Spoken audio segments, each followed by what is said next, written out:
It's that young nigga name. My name. I don't play no games and I don't be vexing. Nigga, I work so epic. Jelly bean. MC Assault. Wet those big out. Taking the paper and taking the clouds. Setting us up and taking the started in the business as far as the record company part. I originally came from the mixtape game. And then I went into the record company. But when I got into the record company, man, it's just that the city was crazy here, man. You know, this whole city was all about New York music. And at the time, all the DJs here was New York DJs. They just didn't give a damn about no South music. So by me coming from the streets, I was already street mentality, you know, warfare ready. So I kind of went around, you know, with my crew, my t-shirts, my music. And, you know, we kind of like put our pressure down to make sure that, you know, these cats are going to play our music and stuff. And then I went to the radio station to try to get my music on radio. They was like, you got to get this stuff hot in the streets first. Then you come back to us. So, man, that automatically made me have to do what I had to do to go out there and put it down to make sure these cats start playing our music. So we just went in on some gorilla shit. Like, you know, y'all got to fuck with us, you know what I'm saying? Like, niggas don't, you know, shit, man, niggas didn't want to play South music then. Who were some of the first artists you had that you was pushing? It was, my very first group was Major Bank. That was my first group in 1996. When I came out with Sam, 97, then Baby D, Intoxicated, Loco, and that was the Oomp Cap. That was the Oomp Cap for years. Then I came with DJ Monk for 2006. People say Sam was the first gangster rapper out of line. Sam was hard, man. Sam was hard. And, you know, Sam is a guy from the project, so his whole life was guns, knives, drugs. All his music was hard. It's just that for the time for him to become, when the radio got here, booty music was the music that hit first. That was the first opening music to the radio. And when Hot 107 first came here, it was the first rap station. And at that time, the era with the rap, it was booty shake rap.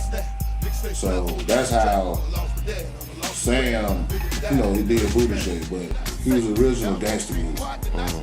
Really, his whole music is gangster. It's just that he caught that era to drop a bass record, you know, to make it happen. When did you open up the stores? Because I remember, man, I don't know how many you got now, but it seemed like it was a Big Oomp Records and tapes on every other corner at one time. Yeah, man, you know, I opened up the stores in 1991. And, man, we flooded all the flea markets. Like at one time I had 12 stores in the city. I was the largest retail chain in the city for years. I was in every flea market, then I had 4 storefronts. So that's what kind of made it be like that as far as the retail stores. I started in 91, I still got 3 stores now. And it's 2011. Yeah. So how did you, well, what happened, you know, with not just you, but mom and pops as a whole, you know, not around like they used to be? Man, it's the internet, man. The internet knocked the business out, killed everything, man. It's just messed it all up. Internet just took over everything, shut it down. People say that, I guess over the past 3 or 4 or 5 years, have been talking shit about dance music, negative shit about it. But my argument has always been, there's always been dance music down south. Can you elaborate on that and just from your experiences with it? Well, dance music been around, man, shit, forever. That's part of the South. Loop, Florida, DJ Jimmy and them from New Orleans. Man, dance music, booty shaking, that shit ain't gonna never leave the South. It's South music. People up north, man, they don't want to hear that stuff. They barely want to hear it now. That cause the South done demanded up north to bite to this music, but man, for the years of rap business, man, booty shaking dance music, man, they won't study that crap, man. It's South music. And it seems to have evolved, even keep evolving now. Say the music of Oomp, for example. I mean, that's dance, but it's not so much booty shake, I guess, and it's got a little snap feel. What's going on with the music now? Well, you know, for right now, you know, when the auto tunes came in, it just changed everything around for the music. You know what I mean? Like, the singing it's singing rap now. Yeah. Everybody's singing rap. Nelly was the first one to do it, I think, singing and rapping. But now it's like it is what it is, especially Atlanta. Yeah. They gone crazy with this shit. Yeah. What was the city like back? Just rewind a little bit. You were saying how there's a bunch of New York DJs. What was that feeling when I remember Baby Ball and Jay-Z saying every time I look at BT, there's a bunch of New York rappers. Oh, yes, indeed. Yeah. Oh, I thought you was passing it. He was saying it's a bunch of New York rappers on BT. Was that the same feeling that you guys felt? When they did the VH1? Well, no, I'm just saying like back in, say, 95 when there was no Southern rap out. You know, what was that feeling like? Man, New York and the West Coast ran the rap business. Down South, man, we got shitted on for years. There was just no respect for it. You know what I mean? And thank God, I gotta say, probably Outkast really probably opened up the door, especially for us in Atlanta, opened up the doors to the world for down south. You know what I'm saying? Especially when they came with that Ain't No Thing But a Chicken Wing and all that slang. You know, nobody never heard of that shit national radio and TV and stuff. Nowadays you got everybody doing a mixtape. It's like a mixtape is mandatory.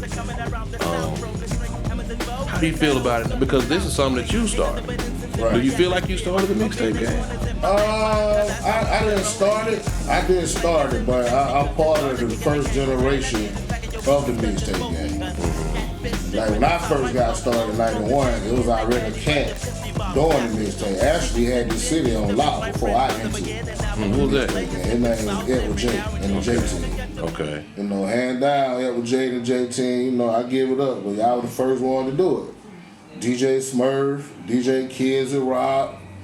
They had the mixtape game on Smash before I got into it. Man, the mixtape game, man, you know, it's good and bad to it. You know what I mean? Like, for me, I'm still mixtape business. I still sell to probably about 90 stores all over.